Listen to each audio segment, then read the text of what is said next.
అప్పుడప్పుడు ఖాళీగానే ఉంటున్నా సార్. ఏమన్నా గోటీల ఫ్యాక్టరీల కొలువు వస్తుందన్న? ఇప్పుడు జాబ్ లేదు, చాలా ఫుల్ అయిపోయింది. అవును.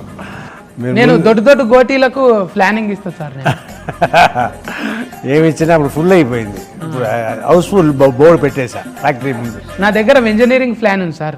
గోళీలు ఇప్పుడు స్క్వేర్లో చేస్తాను, 4 మూలల గోళీలు చేస్తాను. చాలా ఐడియాస్ ఉన్నాయి నా దగ్గర. సార్ బ్రాంచ్ ఇవ్వండి సార్, ఒక బ్రాంచ్ ఇద్దాం, దాన్ని వేరే ఇంకో బ్రాంచ్ ఇద్దాం. రంగారెడ్డి జిల్లా బ్రాంచ్ నాకు. నేను అక్కడనే ఉంటాను లోకల్. మీరేం చేస్తారు? గోల్డ్ నేను డిజైనింగ్ చేస్తా. అంటే ఇప్పుడు అంగి మీద పూలు ఉంటాయి కదా సార్, అవే పూలు గోటీలలో స్టార్ట్ చేస్తా. అది టాంఫర్ గోటి అవుతుంది, మన గోటీలు ఎక్కువ సెల్లింగ్ అవుతుంది. చూడండి సార్. సరే ఆలోచిస్తాను. మీరు జీతం ఎంతైనా పర్వాలేదు, పూటకు ఒక బిర్యానీ ఒక బీర్ ఇస్తే చాలు.